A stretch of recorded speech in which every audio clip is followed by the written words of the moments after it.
పవన్ కళ్యాణ్ అంటున్నారు కదా, కేంద్రంలో అవిశ్వాస తీర్మానానికి ఒక్క ఎంపీనైనా మీరు ఒప్పించండి, మిగతా మొత్తం అన్ని పక్షాలతో నేను అన్ని రాజకీయ పక్షాలతో మాట్లాడి నేను అందరినీ కూడా తీసుకొస్తాను, ఏకతాటిపైకి తీసుకొస్తాను, అవిశ్వాస తీర్మానం పెడతామంటున్నారు కదా, మొత్తం ఏపీకి జరుగుతున్న అన్యాయం పైన.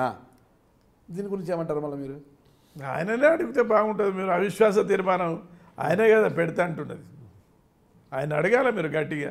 ఎప్పుడు జాతీయ పార్టీ ఎట్లా రాష్ట్ర పూర్వభివృద్ధిలో చెందుతున్న పార్టీ అంటారే, తమిళనాడులో జరిగిన ఉప ఎన్నికల్లో డిపాజిట్లు గల్లంతాయన్న విషయము మీరు గుర్తించారా సాంబమూర్తి గారు? ఆయన తమిళనాడులో ఒక సీట్లో డిపాజిట్ పోయినంత మాత్రాన దేశవ్యాప్తంగా భారతీయ జనతా పార్టీ వీక్ కాదండి, గుర్తుపెట్టుకోండి మీరు.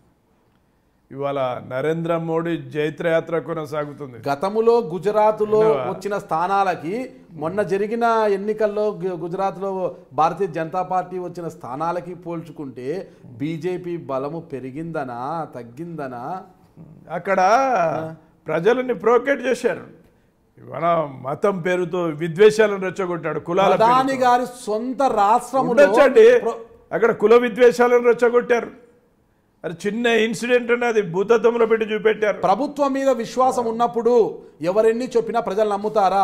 చింతా సాంబమూర్తి గారు నీతిమంతులు అని ప్రజలకు కానీ మీ నియోజకవర్గంలో ప్రజలకు కానీ నమ్మకం ఉన్నప్పుడు ఇతరులు ఎవరో కాని వారు వచ్చి చెప్తే మీకు అధికారంలో ఎట్లా రాగలిగాం?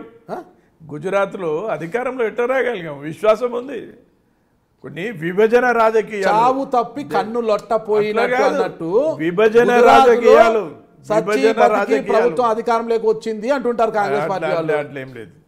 ఈ విభజన రాజకీయాలు విద్వేషాలను రెచ్చగొట్టి పదంలో నడుస్తుంటే కొట్టాలని ఒక కుట్ర జరుగుతుంది వామపక్షాలు, ఈ కాంగ్రెస్ పార్టీ. నిజంగా మీరు అభివృద్ధి చేస్తూ ఉంటే గిన బీజేపీకి ప్రజల్లో అంత బలం ఉంటే ఈ వామపక్ష పార్టీలు కాంగ్రెస్ పార్టీ ఎన్ను ఎత్తులు వేసినా కూడా ప్రజలు నమ్మరు కదా.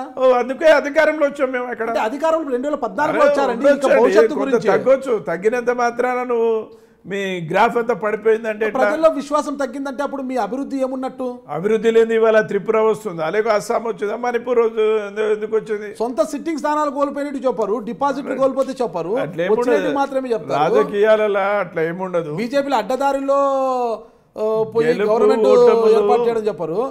గెలుపు ఓటములు సాధ్యం రాజకీయాలు. ఒక కాడ ఓటమి పాలైనంత మాత్రాన అది మొత్తం Bharatiya Janata party route out అయిందంటే ఎట్లా కాదు. అది భారతీయ జనతా పార్టీ ఒక సిద్ధాంత భూమిక పైన ఆధారపడి పనిచేస్తున్న పార్టీ. అది ఇంతకుముందు చెప్పాను, వాళ్ళు పెద్ద పార్టీకి అవతరించింది ఈ పార్టీ. రాష్ట్ర విభజన సమయంలో ఇచ్చిన హామీల మేరకు ఏపీకి న్యాయం చేస్తుందని మీరు అంటారా? చేస్తుంది, ఎందుకు చేయదండి? సమయం పడుతుంది, అది చేస్తాం.